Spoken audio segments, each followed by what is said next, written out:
A graça, a paz e a bondade de Jesus sejam sobre nós, amém?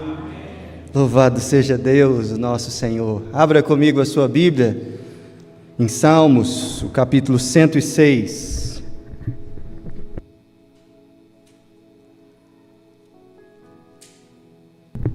Salmos,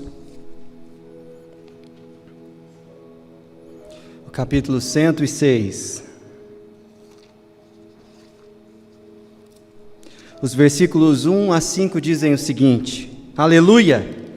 Rendei graças ao Senhor, porque Ele é bom, porque a sua misericórdia dura para sempre. Quem saberá contar os poderosos feitos do Senhor, ou anunciar os seus louvores? Bem-aventurados os que guardam a retidão e o que pratica a justiça em todo o tempo. Lembra-te de mim, Senhor, segundo a tua bondade para com o teu povo. Visita-me com a tua salvação, para que eu veja a prosperidade dos teus escolhidos e me alegre com a alegria do teu povo e me regozije com a tua herança. Com essas palavras, nós iniciamos esse culto na mesma expectativa do salmista, porque nós servimos ao mesmo Deus, bom e justo. Vamos orar? Feche os seus olhos. Senhor, bendito seja o teu nome. Nós te agradecemos por essa oportunidade santa, Deus, de te adorar, de ouvir a tua voz, de clamar ao Senhor em oração e fazer tudo isso, ó Deus, em comunidade, como igreja do Senhor. Nós reconhecemos que o Senhor é justo, contigo mora a retidão e a verdade. O Senhor é bom, ó Deus, e misericordioso. E nós queremos declarar isso mais e mais, porque o Senhor é a alegria do teu povo. Por isso nós te pedimos perdão pelos nossos pecados, clamamos a tua graça, ó Deus, e a condução do teu Espírito para esse momento que teremos aqui. Que a tua unção e a tua bênção, ó Deus, sejam sobre nós, para que a alegria, ó Deus, dos teus santos seja experimentada por cada um de nós, para que, ó Deus, o gozo e o prazer de estar na tua presença sejam de novo derramados sobre a nossa vida. Nós te agradecemos pela oportunidade magnífica daquelas pessoas que não estão aqui nesse lugar, também te adorar junto conosco através da internet. Nós clamamos a bênção do Senhor sobre eles nesse momento, sobre suas casas, onde, ó Deus, esse culto chegar, que chegue em espírito e em verdade para o teu louvor. Clamamos, ó Deus, que o Senhor venha repreender toda a obra do maligno, tudo aquilo, ó Deus, que impede, seja dentro em nós, seja, ó Deus, fora daqui, que o teu nome seja honrado por essa igreja nessa noite. E que nós, ó Deus, venhamos a ouvir a tua palavra e obedecê-la. Nós oramos para o teu louvor e para a honra e glória do teu nome. Amém Fique de pé, vamos adorar o nosso Deus.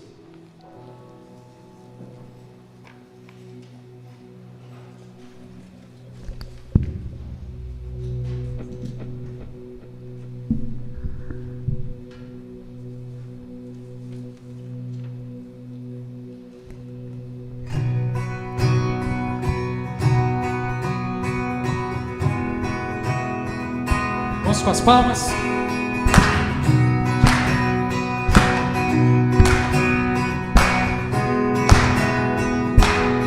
Senhor meu Deus, quando eu maravilhado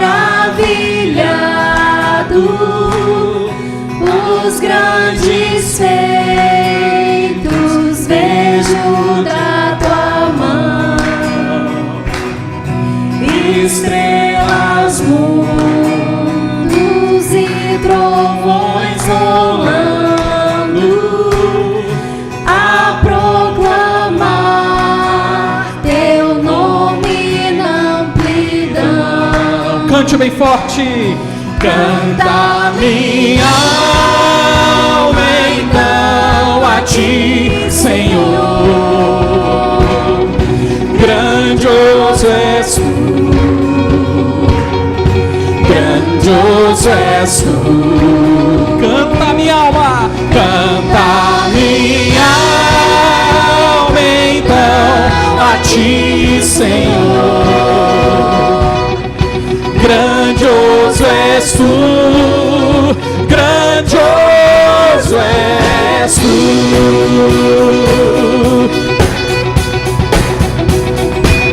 Aleluia.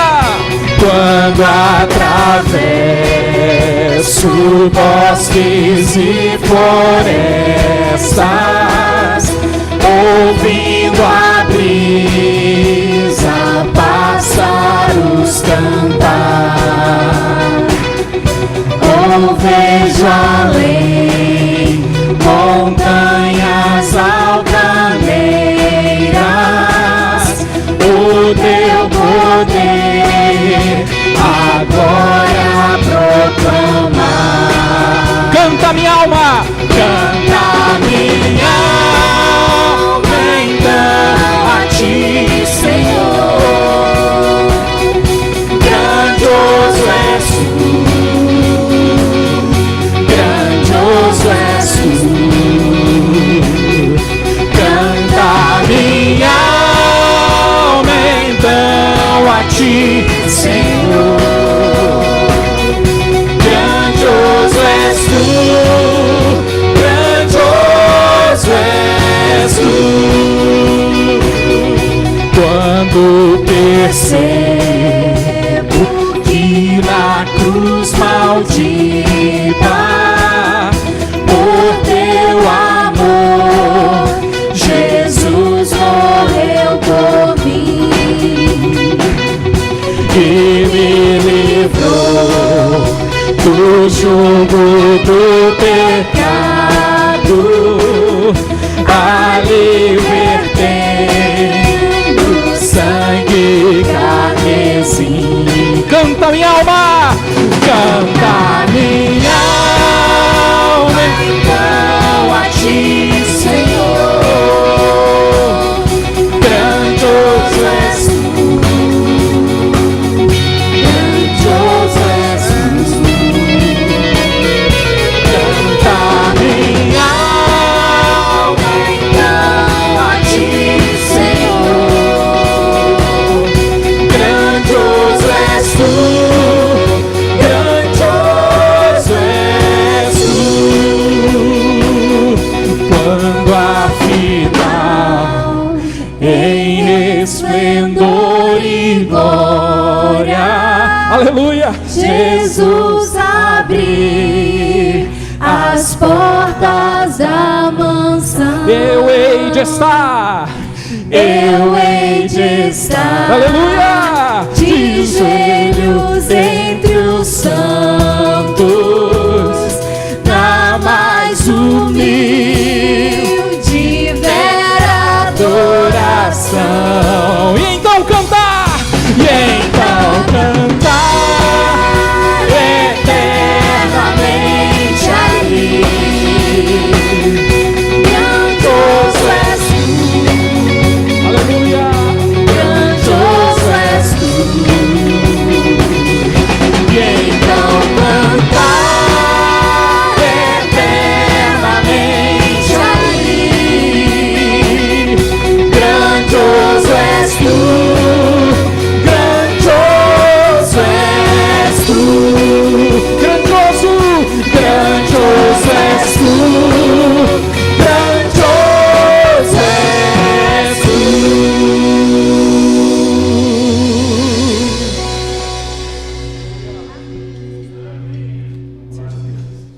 Pode se assentar.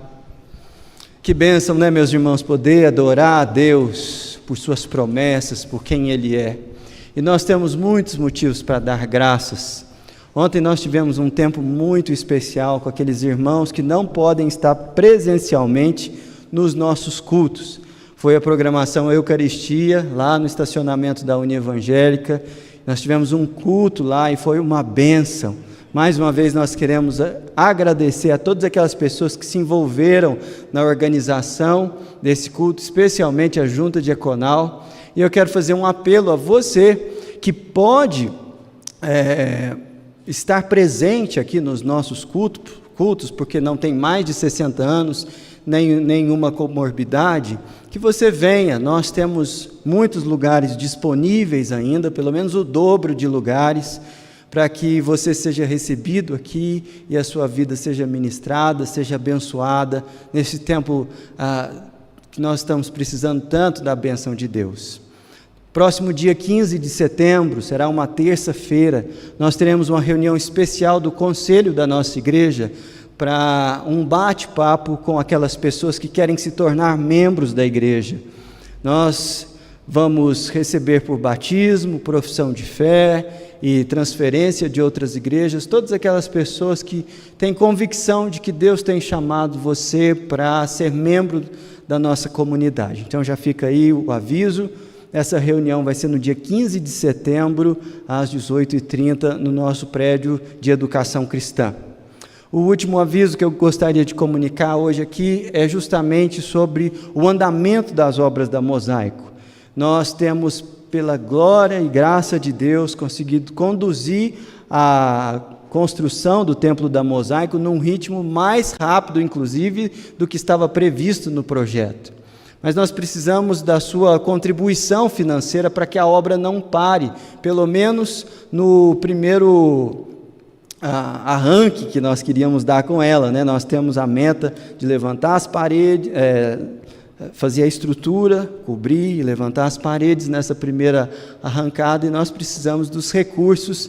Já temos boa parte dele, mas isso envolve também a contribuição dos irmãos, tá certo? Nós vamos continuar adorando o nosso Deus. Peço que você esteja orando por essas programações da nossa igreja, tá bom? Vamos continuar adorando o nosso Deus.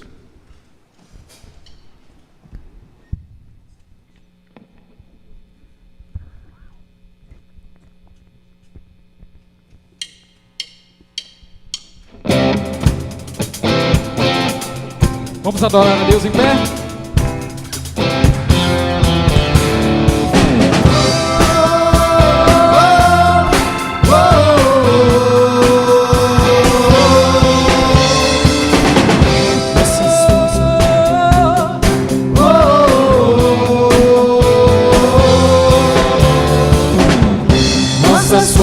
Irão se renovar se esperarmos no Senhor, confiarmos no Senhor. Nossas forças irão se renovar se esperarmos no Senhor, confiarmos no Senhor. Ó Deus, Tu és a força que traz a esperança.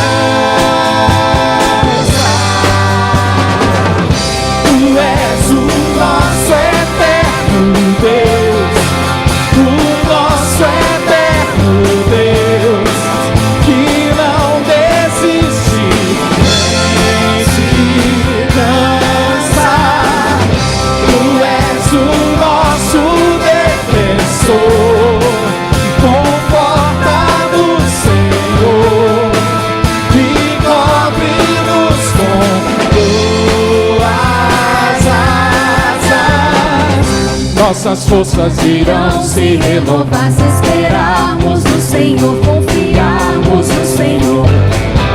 Nossas forças irão se renovar se esperarmos no Senhor, confiarmos no Senhor. Ó Deus, Tu és a força que traz a esperança.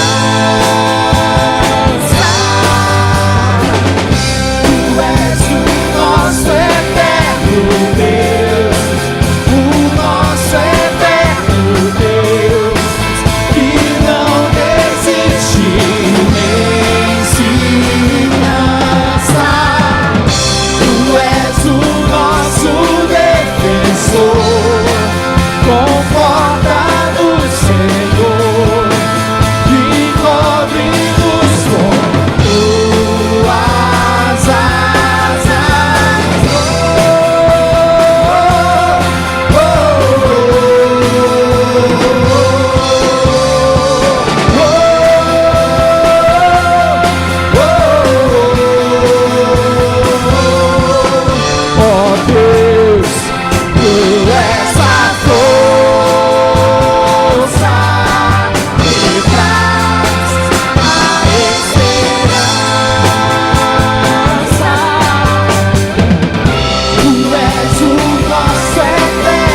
Boa noite, irmãos. Nós vamos orar um pouco agora. Eu quero que você se coloque, continue na presença de Deus, do Senhor, coloque as suas aflições, seus problemas, que nós possamos agora lembrar das pessoas que estão doentes, daquelas que estão em dificuldade, que nós possamos fazer um clamor agora a Deus e pedir que seja misericordioso para com essas pessoas e conosco também. Vamos orar? Senhor Deus Todo-Poderoso, este ano de 2020, Senhor, tem sido um ano difícil, Senhor Deus. Quantas pessoas não estão trancadas dentro de casa, isoladas, Senhor Deus, já tristes, se sentindo sozinhas, deprimidas, Senhor Deus. Outros tantos perderam seus empregos, Senhor Deus, perderam rendimentos, diminuíram os rendimentos, muitos fecharam seus negócios, Senhor Deus. Oh Pai, tantos também estão nos hospitais, doentes, internados, Senhor Deus, com esta pandemia ou com outra doença, Senhor Deus, com a doença do coronavírus. Quantos de nossos parentes também não se internaram, alguns morreram, Senhor Deus. Realmente, este ano de 2020, Senhor Deus, como tem sido um ano difícil, Senhor Deus. Quantos políticos não se aproveitaram neste ano, Senhor Deus, para roubar ainda mais, para fazerem mais corrupção, Senhor Deus, e tirar o dinheiro, Senhor Deus, sofrido, que o povo paga os impostos, que poderia comprar mais coisas, mais benefícios para a sociedade, mas muitos se aproveitam nesta hora ainda, Senhor Deus, para ainda roubar mais o dinheiro do povo. Senhor Deus, este ano realmente tem sido difícil, ó Pai, mas nós sabemos que o Senhor está no controle de tudo e nada passa desapercebido ao Senhor. Nós podemos não entender, Senhor Deus, mas nós sabemos que o Senhor está no controle. Nada aconteceu na nossa vida ou na vida dos nossos conhecidos sem que seja da vontade e da permissão do Senhor. Por isso, Senhor Deus, antes de tudo queremos louvar o nome do Senhor, porque estamos aqui hoje presentes, Senhor Deus, para te louvar, para te engrandecer. Tantos outros em casa assistindo o culto à distância, Senhor Deus, e outros vão assistir o culto outro dia, mas queremos louvar o nome do Senhor, porque estamos vivos, porque o Senhor nos mantém, Senhor Deus, porque até aqui o Senhor nos trouxe em segurança, Pai. Louvado seja o nome do Senhor, mas tem misericórdia, Senhor Deus, destes que perderam os empregos, Pai. Tem misericórdia desses que estão sem rendimento, dos que estão doentes, dos que estão trancados em casa. Nós queremos clamar ao Senhor, em nome de Jesus, por essas pessoas. Que o Senhor seja Deus misericordioso com eles, ó Pai. Que o Senhor volte agora a atenção do Senhor e que o Espírito Santo de Deus possa visitar estas pessoas, Senhor Deus, e trazer refrigério para a alma, Senhor Deus. Que em nome de Jesus, que a alegria do Senhor esteja nestas pessoas, Senhor Deus. Que a paz, o amor do Senhor, apesar das dificuldades, porque apesar das dificuldades o Senhor é Deus, e o Senhor é poderoso, e o Senhor é o nosso Deus e o nosso Senhor. E nós estamos aqui esta noite para louvar e engrandecer o nome do Senhor. Ó Pai, renova os corações, Senhor Deus, daqueles que estão cansados, Senhor Deus, dos que estão sobrecarregados, Senhor Deus. Neste momento trazemos diante da presença do Senhor aqueles que estão precisando de descanso, precisando de saúde, precisando de alimento dentro de casa, e clamamos em nome de Jesus, que o Senhor possa abençoá-los, Pai. Que o Senhor seja Deus misericordioso, que o Senhor tenha também compaixão do nosso país, Senhor Deus. Tanta coisa ruim, tanta violência, tanta corrupção, que o Senhor seja misericordioso, Pai. Que o Senhor limpe isso, Senhor Deus, e coloque pessoas corretas e honestas, Senhor Deus, para estar na liderança desse país. Nós clamamos ao Senhor por esta igreja, que o Senhor possa nos renovar a cada dia, que estejamos firmes aos pés da cruz, Senhor Deus, que estejamos firmes clamando pelo nome de Jesus, Pai, que neste momento o Senhor possa nos visitar neste lugar, Senhor Deus, e aceite também a nossa adoração, o nosso louvor ao Senhor, que é Deus santo e todo-poderoso, Senhor Deus. Louvado seja o nome do Senhor no meio de nós. E vem, Pai, e renova a nossa vida, renova o nosso coração neste momento. Abençoa estes momentos na presença do Senhor, seja aqui presencial e seja em casa, Pai, onde as pessoas estiverem, que o Senhor seja com elas e possa tocar em nome de Jesus no coração de cada um e levar refrigério. Em nome de Jesus que oramos, Pai. Amém, Senhor Deus. Amém. Nós vamos continuar adorando a Deus, e você pode agora consagrar a Deus seus dízimos e ofertas, seja no gasofilácio aqui, seja por transferência bancária. As contas da igreja serão apresentadas aí no seu vídeo durante a próxima canção. Vamos continuar louvando o Senhor. Os irmãos podem sentar.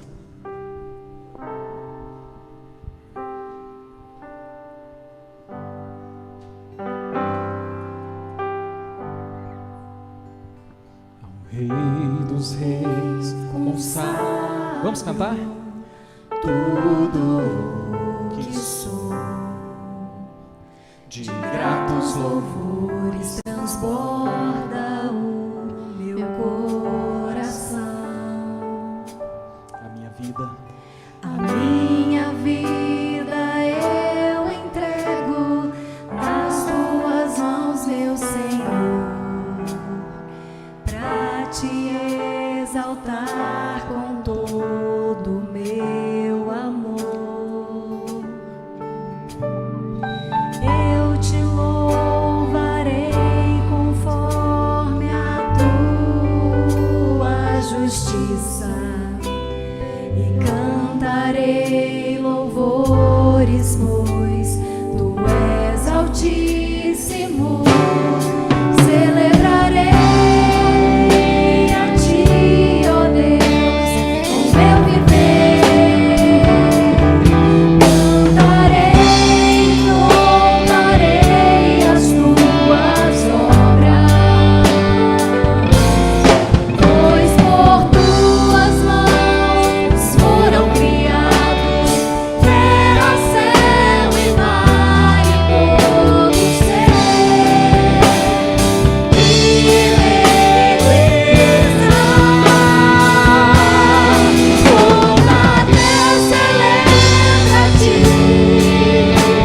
com cânticos de júbilo, pois tu és o Deus Criador. Toda a terra celebra a ti, com cânticos de júbilo, pois tu és o Deus Criador. Pois tu és a ti, ó Deus, com meu viver. Cantarei, contarei as tuas obras, pois por tuas mãos foram criados Terra, céu e mar e todo ser.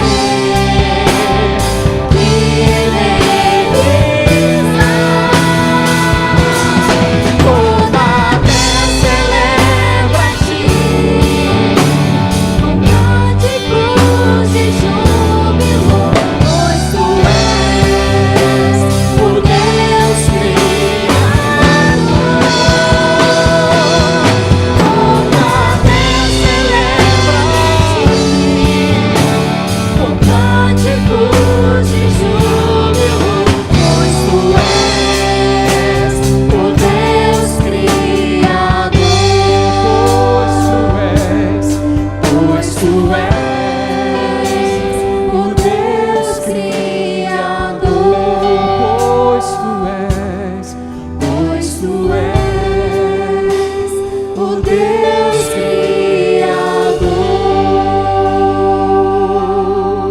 Criador. Vamos cantar a honra e a glória. A honra, a glória, a força e o poder ao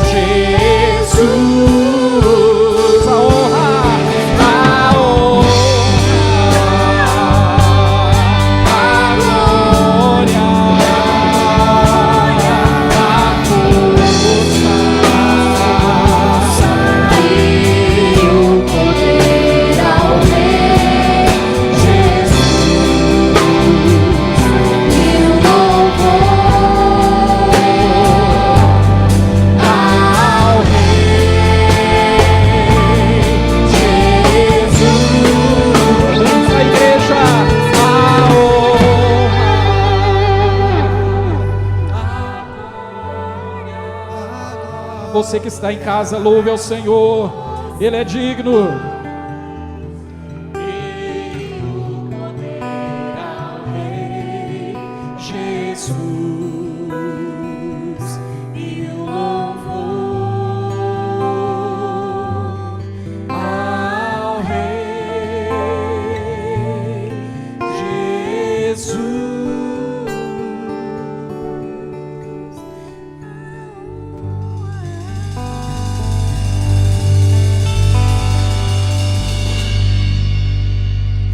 Seja o Senhor.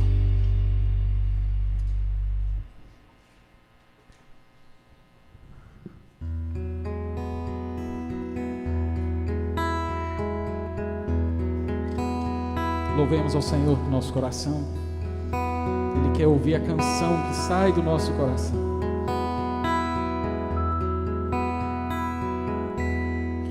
Como descrever? Como explicar o amor que vem de leste a oeste e nunca mais vai terminar? Tu me conheces bem, sabes quem eu sou. Não há como me esconder de ti. Tu sempre sabes onde estou. É de coração, é de coração.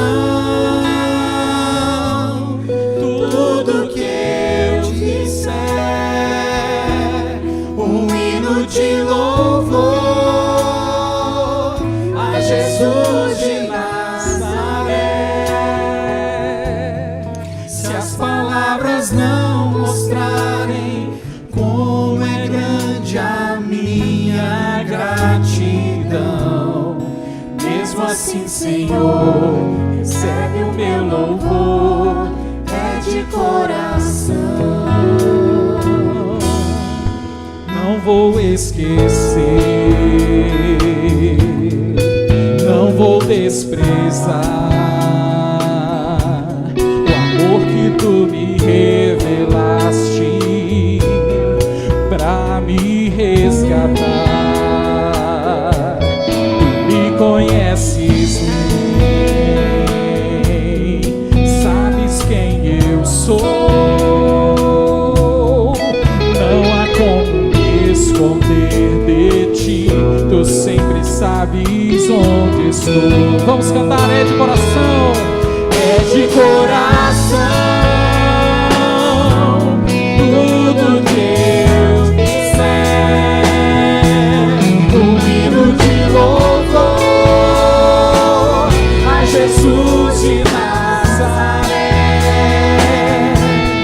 Se as palavras não mostrarem como é grande a minha gratidão, mesmo assim, Senhor, recebe o meu louvor, é de coração. Vamos cantar mais uma vez, é de coração. Tudo que eu disser, um hino de louvor a Jesus de Nazaré. Se as palavras não mostrarem como é grande a minha gratidão, mesmo assim, Senhor, recebe o meu louvor, é de coração. Vamos lá, só vocês, é de coração.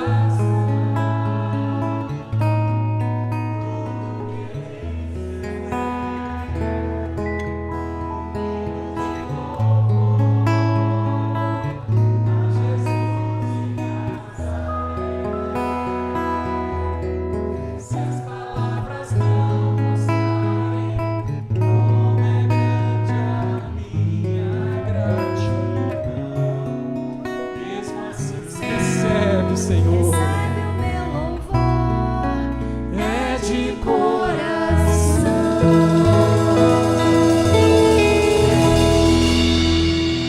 Aleluia. Senhor Deus, se as palavras As palavras nunca são suficientes, ó Deus, para descrever a nossa gratidão.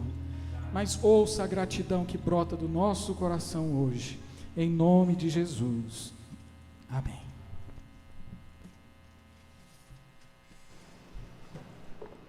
Primeira Reis, capítulo 21.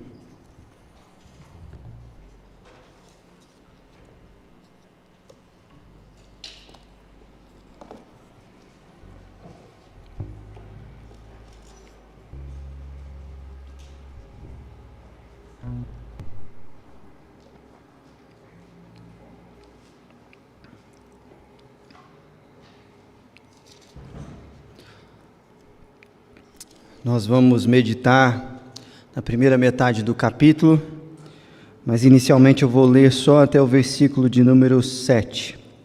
1 Reis 21. Assim diz a palavra do Senhor. Sucedeu depois disso o seguinte: Nabote, o jezreelita, possuía uma vinha ao lado do palácio de Acabe, rei de Samaria. Rei de Samaria tinha em Jezreel. Disse a Acabe e a Nabote: dá-me a tua vinha para que me sirva de horta, pois está perto ao lado da minha casa. Dar-te-ei por ela outra, melhor. Ou, se for do teu agrado, dar-te-ei em dinheiro o que ela vale. Porém Nabote disse a Acabe: guarde-me o Senhor de que eu dê a herança de meus pais. Então Acabe veio desgostoso e indignado para sua casa, por causa da palavra que Nabote, o jezreelita, lhe falara, quando disse: não te darei a herança dos meus pais. E deitou-se na sua cama, voltou o rosto e não comeu pão. Porém, vindo Jezabel, sua mulher, ter com ele, lhe disse: que é isto que tens assim desgostoso o teu espírito e não comes pão? Ele lhe respondeu: porque falei a Nabote, o jezreelita, e lhe disse: dá-me a tua vinha por dinheiro, ou, se te apraz, dar-te-ei outra em seu lugar. Porém, ele disse: não te darei a minha vinha. Então Jezabel, sua mulher, lhe disse: governas tu com efeito sobre Israel? Levanta-te, come e alegre-se o teu coração. Eu te darei a vinha de Nabote, o jezreelita. Só até aqui.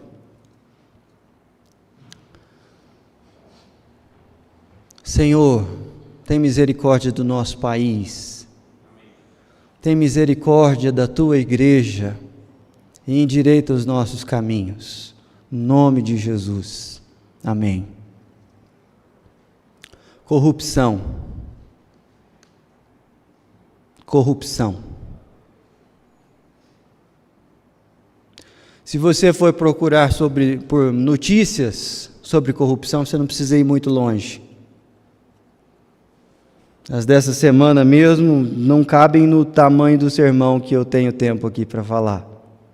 Mas essa semana, mais precisamente na última sexta-feira, o governador do Rio de Janeiro foi afastado pelo Superior Tribunal de Justiça por indícios muito fortes de corrupção, justamente na Secretaria da Saúde do seu governo, por questões de desvio de verbas que estavam destinadas ao combate da Covid-19 naquele estado. O problema é que esse afastamento do governador não atingiu só ele, mas também o seu vice e o presidente da Alerj, que eram diretamente a linha de sucessão do cargo. Isso significa que, se as denúncias se confirmarem, em breve o Rio de Janeiro vai ter que antecipar eleições para o governo do estado. Mas isso não foi o único escândalo de corrupção que nós vimos essa semana. A deputada da bancada evangélica, Flor de Lis, foi acusada pelo Ministério Público também do assassinato, há 1 ano atrás, do pastor Anderson do Carmo, o seu marido, que foi morto com alguns tiros, provavelmente por seus filhos adotivos, numa situação muito nebulosa, que tudo indica foi o resultado das tramas de Flor de Lis, essa deputada da bancada evangélica, contra o seu marido, que ela já tinha tentado envenenar algumas vezes e não deu certo, e aí dessa vez ela fez o serviço completo. Essa semana também nós ficamos sabendo que o padre Robson de Oliveira, reitor da Basílica de Trindade, foi afastado das suas funções pelo arcebispo de Goiânia e tem sido investigado pelo Ministério Público de Goiás por desvios de verba que eram destinadas à construção de uma nova basílica em Trindade. Tudo indica que o esquema montado em volta daquelas organizações sem fins lucrativos que estavam ali de fachada para arrecadar dinheiro, eram, na verdade, um mecanismo muito sofisticado de lavagem de dinheiro de políticos do estado de Goiás. E tem muita gente preocupada com essas investigações.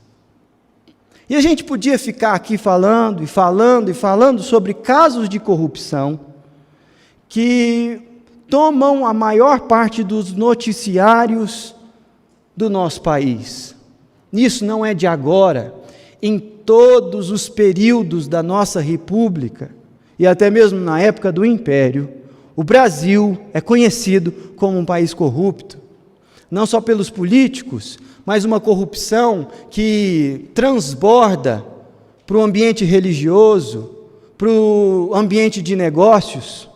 Um pequeno exemplo disso é que aquela que já chegou a ser uma das maiores empreiteiras do mundo, a Odebrecht, tinha um departamento oficial, com diretoria e tudo, que lidava exclusivamente com a administração da corrupção, que era ligada a licitações e a molhar a mão de políticos que regulamentavam o processo da construção civil no nosso país e fora daqui também.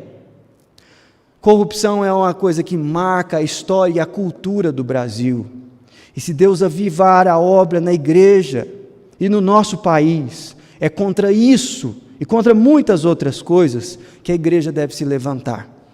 E hoje eu gostaria de falar com vocês um pouco mais sobre corrupção, porque a Bíblia denuncia a corrupção e fala como ela funciona, e nos mostra também como nós podemos sair de um ciclo de corrupção.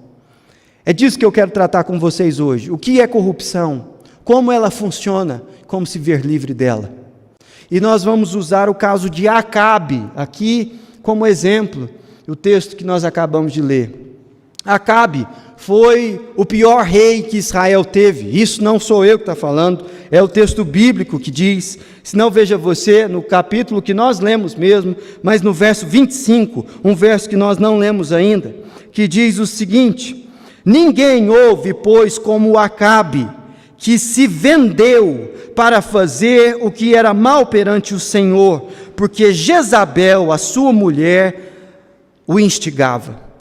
Acabe era um homem corrupto, e não só um homem corrupto, mas um homem fraco, que se vendeu aos nobres do seu tempo, se vendeu aos conselhos de sua mulher, se vendeu às pressões e aos interesses que a sua carne lhe inclinava.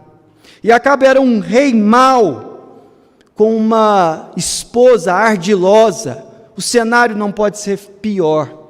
A nação do reino do norte, a nação de Israel, sofreu muito e todas as consequências que a corrupção traz. No tempo de Acabe foi um tempo de profunda pobreza. Haja vista a seca que eles experimentaram como ordem e castigo de Deus pela idolatria conduzida por Acabe. O tempo do reinado de Acabe foi um tempo de muitas injustiças sociais, porque esse também é um filho ingrato da corrupção, e nós vemos nos relatos de 1 Reis e dos outros textos que falam sobre o reinado de Acabe, que muito sangue inocente foi derramado no reinado desse homem. Essa passagem que nós acabamos de ler fala exatamente de uma situação assim. E por que Nabote foi assassinado nessa ocasião aqui? Porque Acabe queria ampliar o seu palácio de verão. Sim, é por causa disso. A capital do reino do norte era Samaria, mas Jezreel era uma cidade onde Acabe e Jezabel tinham um palácio de veraneio, e eles iam para lá com muita frequência. Ao lado da propriedade de Acabe, havia um homem chamado Nabote, que morava ali, e ele tinha uma vinha. Acabe faz uma proposta muito clara para ele no versículo 2 que nós lemos: dá-me a tua vinha, para que me sirva de horta, pois estado da minha casa, dar-te-ei por ela outra melhor, ou se for o teu agrado, dar-te-ei dinheiro que ela vale. Bom, Acabe tinha planos para a vinha, ele estava muito preocupado em ampliar o seu espaço de descanso. Aqui o capítulo anterior fala de uma batalha, e no capítulo anterior fala de uma fome muito grande no país. Mas a preocupação de um governante corrupto é sempre o seu conforto e os seus interesses. Ele queria ampliar a sua casa e estava tudo certo. Ele olhou a vinha e fez a proposta. O grande problema é que ele recebeu um não. Nabote não estava interessado em vender aquela propriedade. E ele diz no versículo seguinte: guarde-me o Senhor de que eu te dê a herança dos meus pais. Ele tinha os seus motivos. E era de Nabote, ninguém podia tirar a propriedade dele. Ele tinha o direito de vendê-la ou não. E Nabote falou não. Aí Acabe emburrou. Ele foi para casa pisando alto. Chegou lá, não falou oi para a esposa e deitou na cama e virou o rosto. Jezabel, que não era boba, esperou um tempo, mas viu que Acabe não foi jantar. E virou para ele e fez uma pergunta que está no versículo 5. Que é isso que tens assim desgostoso no teu espírito e não comes pão? E Acabe responde no versículo seguinte, com um biquinho, com um beiço, emburrado. E diz, Nabote não quis me vender, e eu estou muito chateado por causa disso, porque eu queria fazer uma reforma, pôr uma churrasqueira lá, e não vai caber. Aí Jezabel, com toda a sua ardilosidade, ela revela a visão de Estado que ela tinha, de nação. Versículo 7. Governas tu com efeito sobre Israel? Levante-se, coma e alegre-se o teu coração. Eu te darei a vinha de Nabote, o jezreelita. Um governador corrupto, um governante, um político corrupto, ele entende que ele é dono da nação. Ele tem um projeto de poder que não importa as instituições, ou as propriedades privadas, ou seja lá o que for, as leis, não interessa. Estava acima da lei que governava o país. Quando Deus estabeleceu o seu povo, Ele estabeleceu uma nação que estava prevista sim para ter uma forma de governo de monarquia, mas o rei em Israel não deveria estar acima da lei. A prova disso é que nos fundamentos da nação do povo de Deus, Deus estabelece não uma linha de comando, mas Deus estabelece um código legal. A lei de Moisés era a constituição da nação de Israel, e rei, sacerdote nenhum estava acima dessa lei. Na verdade, era a lei de Deus que fazia com que qualquer autoridade, pessoa pública na nação de Israel tivesse o direito de governar. E aí essa lei é quebrada por uma carta oficial. Em 1215, depois de Cristo, uma outra carta muito importante foi redigida na Inglaterra, pelo rei João. Ela ficou conhecida como a Carta Magna. E o que é a Carta Magna?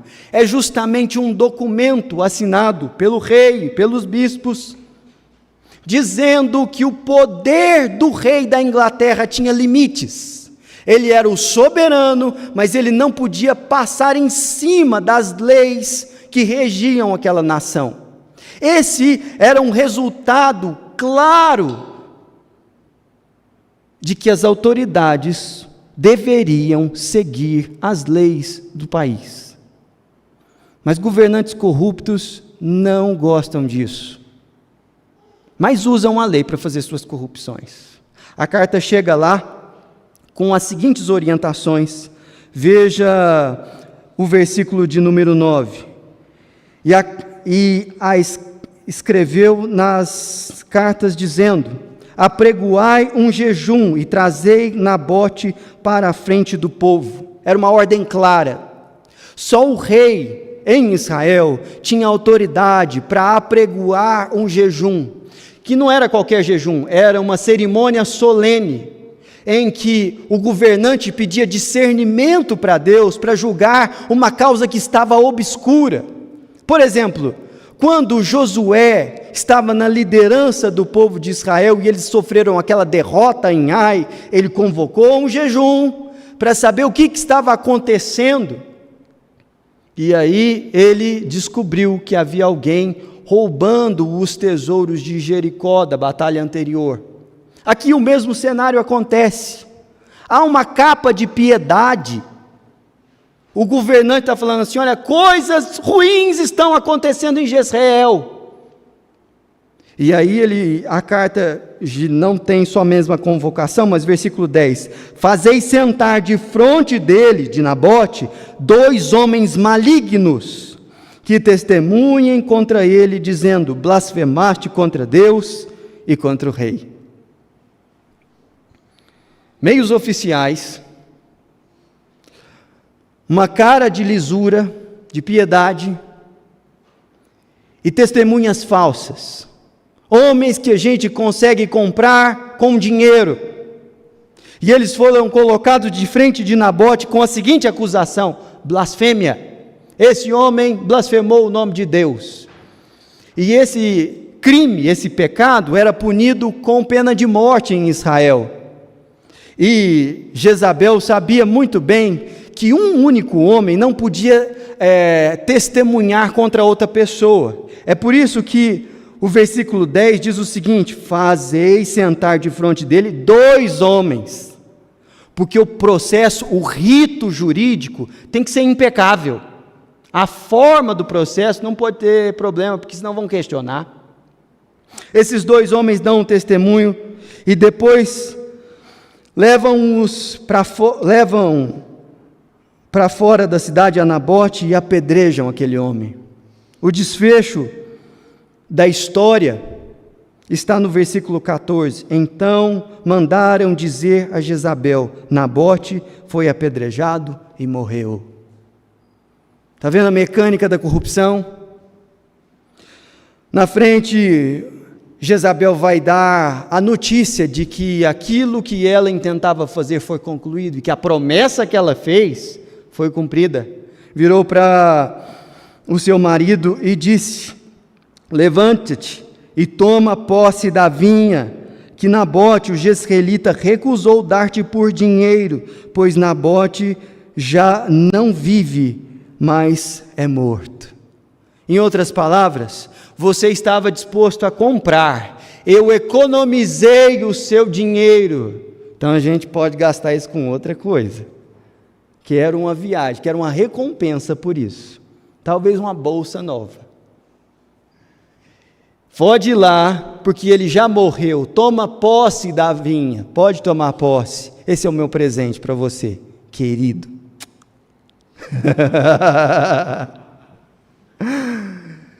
Acabe vai, felizinho da vida. E aqui eu gostaria de começar o meu segundo ponto falando por que a corrupção é um problema. A partir do versículo 17 nós percebemos por que a corrupção é problemática. Então veio a palavra do Senhor a Elias, o tesbita, dizendo: dispõe-te, desce para encontrar-te com Acabe, rei de Israel, que habita em Samaria. Eis que está na vinha de Nabote, onde desceu para tomar posse dela.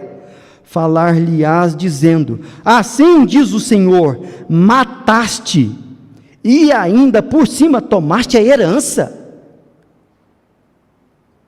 A corrupção é um problema porque ela mata. A corrupção mata. A corrupção ceifa a vida de gente que não tem nada a ver com as ambições dos corruptores e dos corrompidos. A corrupção mata quando ela desvia recursos da saúde que deveriam ser administrados com todo o zelo, porque são recursos escassos e não chegam na ponta da pessoa que precisa de atendimento, e essas pessoas morrem porque há corrupção no nosso país. A corrupção mata porque as estradas de um país não são melhores, porque os contratos superfaturados, eles precisam dar margem de lucro para os gestores públicos e para as empresas que estão interessadas em fazer com que o seu poder se perpetue no próximo pleito eleitoral. A corrupção mata quando na segurança pública os homens que deveriam zelar da lei entram em acordo com os bandidos e se vendem por um pouco mais de dinheiro do tráfico para que eles possam atender os seus próprios interesses. A corrupção mata. E isso é um problema. Mas não é só porque a corrupção mata que ela é problemática, mas a corrupção fere a glória de Deus. E aqui o texto está dizendo que Deus levantou um profeta para ir lá questionar o rei, e falou: o que você está pensando que você está fazendo com o meu povo? Por que Deus levanta um profeta? Israel tinha os sacerdotes, Israel tinha uma religião estabelecida e um rito que era muito claro, mas a religiosidade em Israel tinha sido corrompida pelos interesses dos sacerdotes. O movimento profético no Antigo Testamento é justamente um movimento que Deus levanta homens e mulheres para questionar as autoridades, sejam elas religiosas, sejam elas do governo, para falar: o que vocês estão fazendo não é do agrado de Deus. Vocês precisam parar, vocês precisam se arrepender, porque a corrupção fere a glória de Deus. A corrupção, ela não só mata, mas ela é ofensiva ao Senhor. E porque é ofensiva a Deus, porque Deus é reto, porque Ele é justo, porque Ele é puro, porque Ele é bom. E aí vem um elemento muito interessante. A corrupção cega os gestores e as autoridades para a verdade e para a justiça. Esse é um outro problema da corrupção. Se não, veja você as palavras de Acabe no versículo 20. Perguntou Acabe a Elias: já me achaste inimigo meu? Porque aquele que não entra no meu esquema é meu inimigo, independente do que ele fale. Olha a cegueira desse homem. A corrupção mata. A corrupção fere a glória de Deus, a corrupção cega e embota os sentidos daquele que se deixa corromper. De um jeito que todo mundo que não concorda com o esquema é tratado como um inimigo. E o jeito de funcionar é o seguinte: para os amigos, tudo; para os inimigos, a lei. É assim que funciona. E aí a coisa vai indo adiante, e Elias, que era um homem de Deus, respondeu a ele: achei-te, porquanto já te vendeste para fazeres o que é mal perante o Senhor. Deus vê essas coisas, e Deus reprova, e Deus pune. Nós temos a sensação no nosso país, nos nossos dias, que não há punição para a corrupção e o crime compensa. É assim que funciona. E desse lado de cá do sol, parece que a lei é assim mesmo. Mas veja a palavra do Senhor: eis que trarei o mal sobre ti. Estou no versículo 21. Arrancarei a tua posteridade e exterminarei de Acabe a todo do sexo masculino, quer escravo, quer livre em Israel. Farei a tua casa como a casa de Jeroboão, filho de Nebate, e como a casa de Baasa, filho de Aías, por causa da provocação com que me irritaste e fizeste pecar a Israel. Também de Jezabel falou o Senhor: os cães devorarão Jezabel dentro dos muros de Jezreel. Quem morrer de Acabe na cidade, os cães o comerão, e quem morrer no campo, os cães, as aves do céu a devorarão. E aqui vem o texto que nós já lemos: ninguém houve, pois, como Acabe, que se vendeu para fazer o que era mal perante o Senhor, porque Jezabel, sua mulher, o instigava. Sabe por que a corrupção é um problema? Porque ela mata. A corrupção é um problema porque ela cega os gestores públicos e quem tem autoridade. A corrupção fere a glória de Deus, e a corrupção será punida, porque Deus é justo. Mesmo que a gente não ache que isso vá acontecer. Mas nós não estamos aqui simplesmente para falar o que é e como funciona. Na verdade, o que realmente interessa é como se livrar da corrupção. E uma coisa muito interessante acontece nesse texto aqui, e aí eu caminho para o fim, com o fato de que depois que isso tudo aconteceu, a partir do versículo 27, nós vemos uma coisa extraordinária. Veja o que o texto diz: tendo Acabe ouvido essas palavras, rasgou as suas vestes, cobriu de pano de saco o seu corpo e jejuou. Dormia em panos de saco e andava cabisbaixo. Existem meios institucionais de vencer a corrupção. A investigação é um deles, uma imprensa livre é outra, a denúncia é outra. Mas aquilo que realmente liberta uma nação de uma tradição cultural de corrupção é arrependimento. Arrependimento. Arrependimento é aquela contrição no fundo da alma que faz com que as pessoas entendam a sua miséria, a sua sujeira, a sua indignidade, o dano que suas ações causaram e a punição que está às portas. E essas pessoas entendem que precisa ser diferente, que precisa ser mudado, que um outro curso precisa ser tomado. Arrependimento é o caminho para vencer a corrupção. E eu sei que pode parecer subjetivo e não é uma solução mirabolante, mas é a única que funciona. E se Deus não avivar a obra dele na nossa nação, na cultura do nosso povo, nós não teremos melhores governantes, melhores juízes, melhores empresários, melhores policiais, melhores delegados.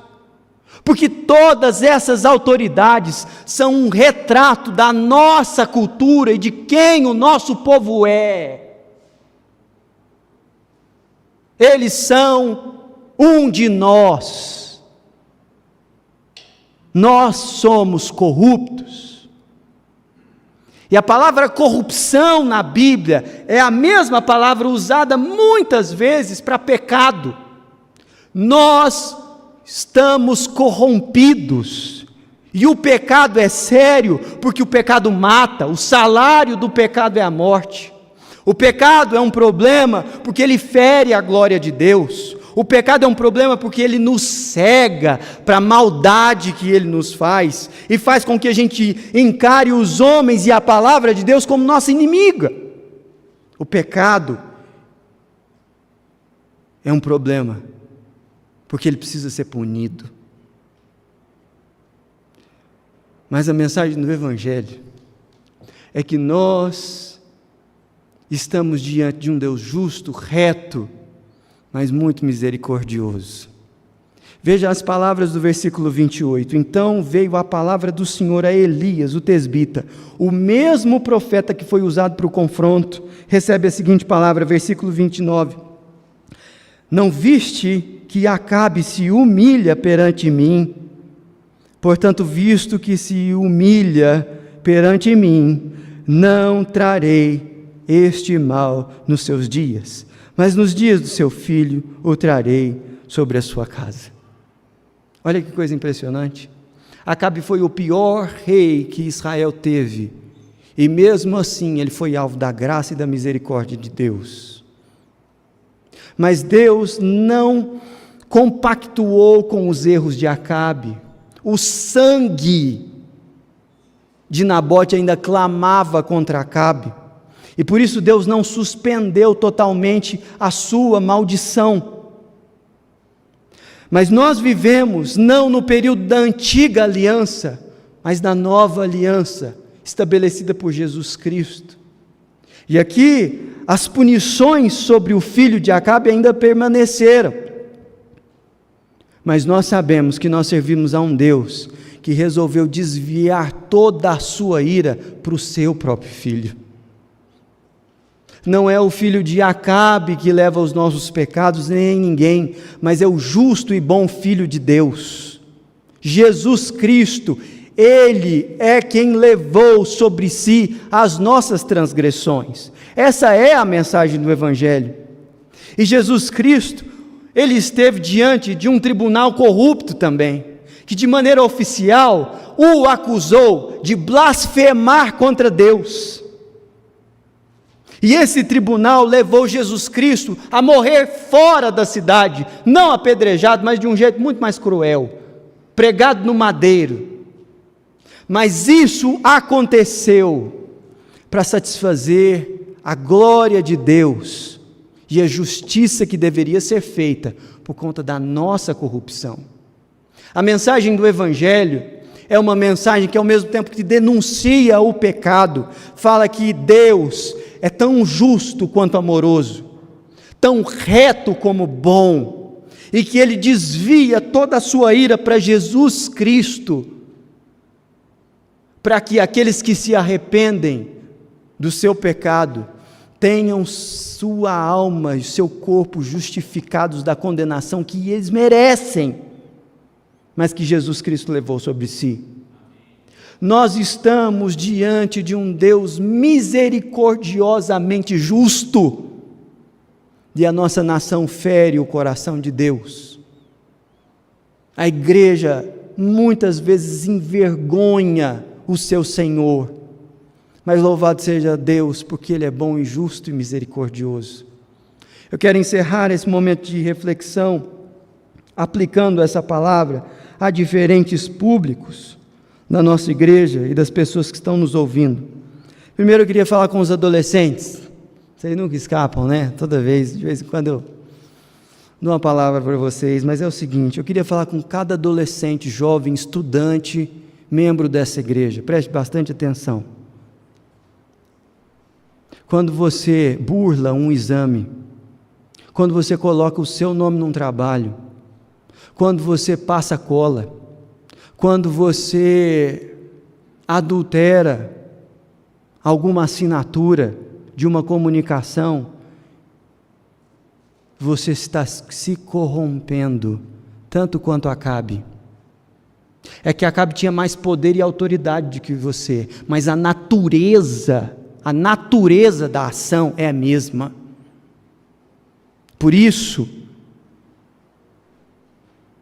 arrependa-se e clame o perdão de Jesus sobre a sua vida. Eu queria falar com todos aqueles que têm mais de 16 anos e que nesse ano têm que votar para prefeito e vereador.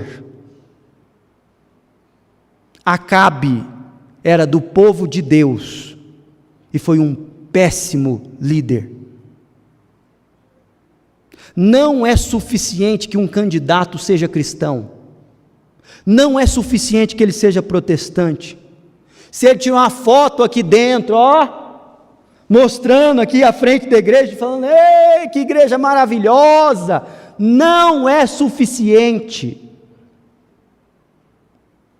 Se ele não tiver um histórico de boa gestão pública, de lisura, se ele não administrar os seus bens com justiça, se ele não entender de leis e de como funciona o cargo para o qual ele está pleiteando votos, mesmo que ele seja cristão, você não deve votar nele. E todas as vezes que a igreja, como instituição, se compromete com algum partido político ou com algum candidato, ela está perdendo sua voz profética diante do Estado, está deixando de ser a consciência do Estado para ser mais uma instrumentalização das vontades dos poderosos do nosso tempo. Por isso, vigie e vote de maneira consciente. Eu quero falar também com os candidatos, porque a gente não sabe onde que essa palavra chega, né? E eu queria dizer para você que está se candidatando a um cargo público na nossa cidade, de todo o coração, essa cidade não é sua. Essa cidade tem dono, e não sou eu, e nenhuma instituição dessa cidade, nem a prefeitura, nem a Câmara dos Vereadores. Essa cidade e toda a terra pertencem ao Senhor, e Deus está vendo o seu coração. Esteja você já eleito, esteja você pleiteando um cargo público. Quando você se deixa corromper, você está ferindo a glória de Deus, e lá na ponta alguém vai morrer por causa do seu capricho, e Deus há de punir você. Você precisa se arrepender dos seus pecados. Você pode parecer que está passando livre e que ninguém está vendo o que você está fazendo, porque você é muito esperto, mas um dia você vai estar diante do dono verdadeiro dessa cidade, e ele vai te perguntar: o que você fez com a autoridade que eu dei a você? Arrependa-se do seu pecado. Por fim, eu quero falar com você, homem e mulher, que no seu trabalho, no seu ofício, tem sido tentado a entrar em esquemas e a fazer coisas que a sua consciência vai lhe condenar.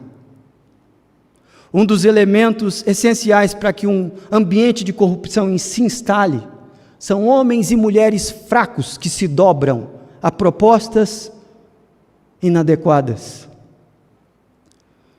E nós temos orado por avivamento nessa igreja, e um dos desdobramentos do avivamento de Deus numa nação é o levantamento de uma geração corajosa, temente a Deus, que diz não à corrupção. Gente firme, ousada, que bota a boca no mundo e arrisca a própria vida e a vida dos seus amados e fala não. Não. Que Deus tenha misericórdia de nós e faça isso nos nossos dias. Vamos orar.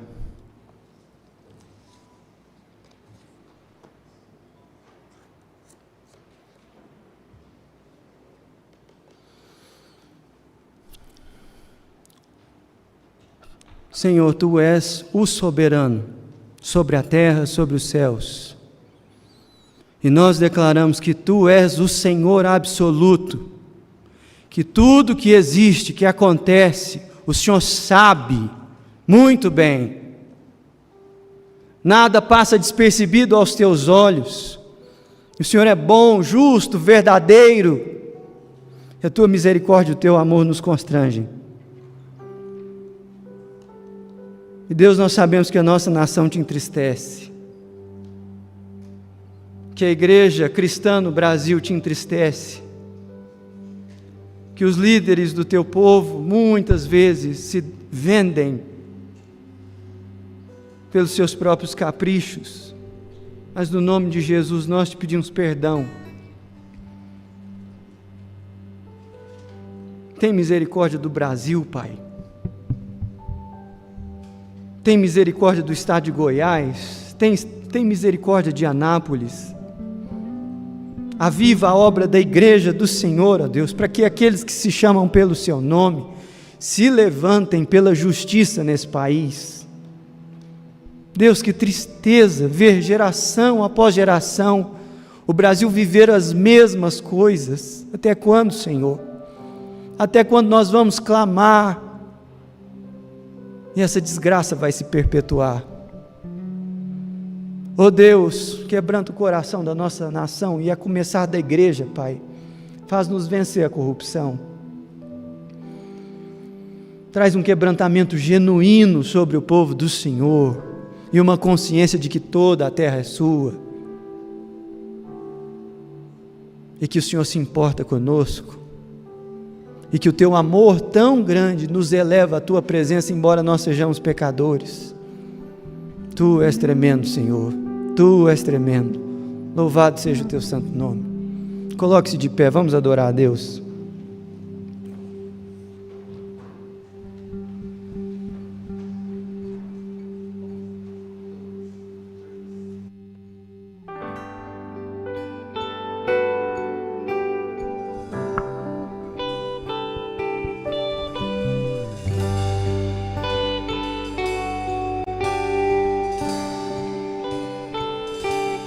Nosso Deus é soberano, Ele reina antes da fundação do mundo. Nosso Deus é soberano, Ele reina antes da fundação.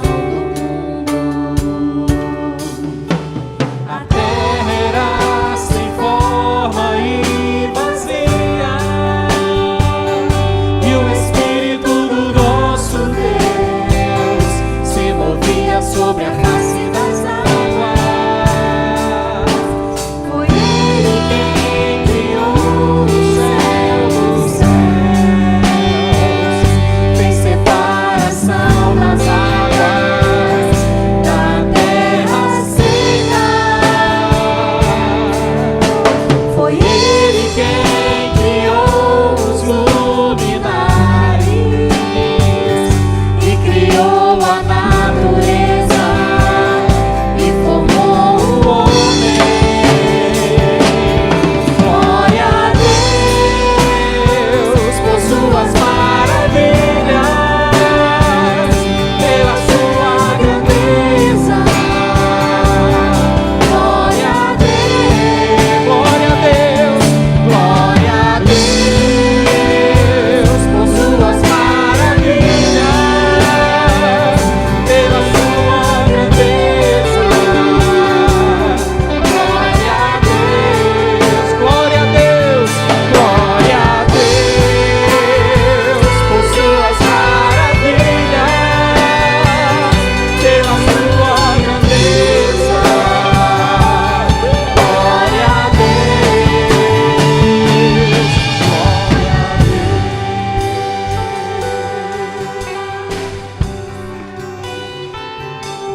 Que a graça do Senhor Jesus Cristo, o amor de Deus o Pai, o soberano das nações, o quebrantamento, o poder do Espírito Santo, sejam sobre nós e sobre a Igreja de Deus no Brasil e no mundo, hoje e até o dia da justiça, em nome de Jesus.